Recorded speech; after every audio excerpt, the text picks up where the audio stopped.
dari absen 27. Perkenalkan, nama aku Zaskia Reni. Aku dari absen 36. Perkenalkan, nama saya Luna Lestari dari absen 20. Halo semuanya, perkenalkan nama aku Aisyah Karelia dari absen 3. Nah, teman-teman, kalian pernah nggak sih mungkin lagi scroll e-commerce kayak Shopee, Tokopedia, dan lain-lain. Terus kayak kalian, wah bagus banget, aku pengen beli face wash ini deh, aku pengen beli perfume ini deh, dan lain-lain. Nah, tapi apakah keinginan kita untuk membeli barang tersebut sudah disebut dengan permintaan? Nah, ternyata kegiatan yang kita lakukan itu belum tentu sebuah permintaan. Maka, kegiatan seperti apakah yang dapat kita anggap sebagai permintaan? Jadi singkatnya, permintaan adalah keinginan yang disertai kemampuan untuk membeli pada tingkat harga dan waktu tertentu. Jadi, ada 3 hal yang berkaitan. Yang pertama, kualitas yang diminta merupakan yang diinginkan. Yang kedua, kualitas disertai kemampuan. Yang ketiga, kualitas dinyatakan dalam satuan waktu. Contohnya seperti 20.000 per hari atau 20.000 per bulan. Jadi, permintaan itu dibagi menjadi 3. Yang pertama adalah effective demand. Effective demand itu apa? Nah, jadi effective demand adalah keinginan yang disertai dengan daya beli.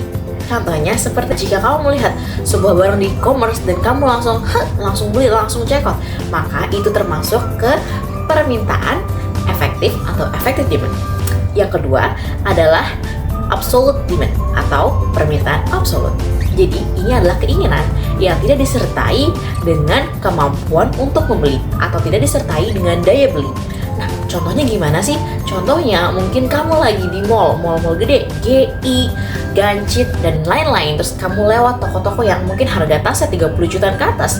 Ya, kamu pengen, tapi kamu nggak punya kemampuan untuk membeli barang tersebut. Maka keinginan kamu ini masuk dalam permintaan absolute atau absolute demand. Yang ketiga adalah potential demand atau permintaan potensial. Maksudnya apa sih? Mungkin kamu sedang melihat jalan-jalan misalnya di KKV atau di mana. Terus kamu lihat ada eyeshadow palette yang lucu banget dan sebenarnya kamu cukup kok duitnya, tapi kamu nggak mau beli. Jadi, udah paham ya? Permintaan potensial adalah permintaan yang memiliki daya beli namun tidak membeli. Jadi kita punya duitnya tapi kita nggak beli. Nah, ini disebut potential demand. Selanjutnya, ada faktor-faktor yang mempengaruhi. Yang pertama, ada harga barang substitusi dan komplementer.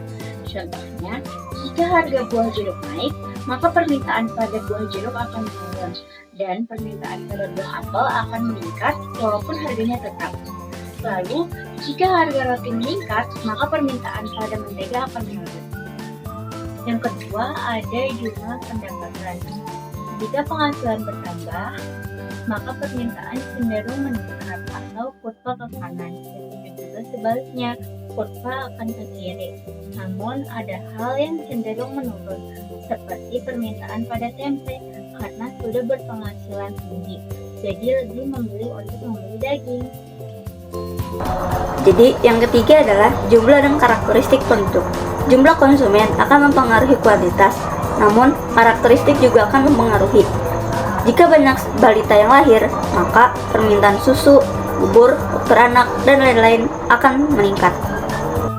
Selanjutnya, yang keempat adalah perubahan tradisi, mode, dan selera masyarakat. Selera yang berubah tentu saja dapat mengakibatkan perubahan permintaan. Contohnya, jika seorang artis memakai suatu barang, maka pengikutnya pun akan membeli barang tersebut. Selanjutnya, yang kelima adalah perkiraan dan harapan masyarakat.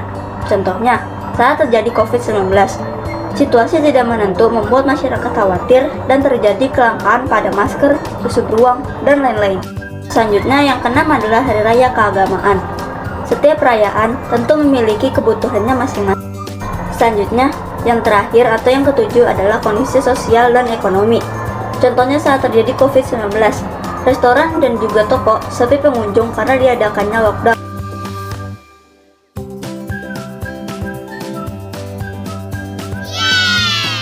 Selanjutnya, ada hukum permintaan. Jika harga suatu barang dan jasa meningkat, maka kuantitas yang diminta akan menurun. Sebaliknya, apabila harga suatu barang dan jasa menurun, maka kuantitas yang diminta akan meningkat. Sebagai contoh, misalkan kamu ingin membeli 1 kotak teh botol. Lalu, ketika sesampainya kamu di toko yang kamu inginkan, tiba-tiba ternyata harga dari teh botol tersebut turun. Sehingga, kamu menambah pembelian menjadi 5 karena harga dari teh botol tersebut telah turun. Hal ini membuktikan bahwa ketika harga barang turun, maka permintaan akan menambah. Begitu juga sebaliknya. Sekian dari kelompok kami, semoga ilmu yang kami berikan bermanfaat. Wassalamualaikum warahmatullahi wabarakatuh.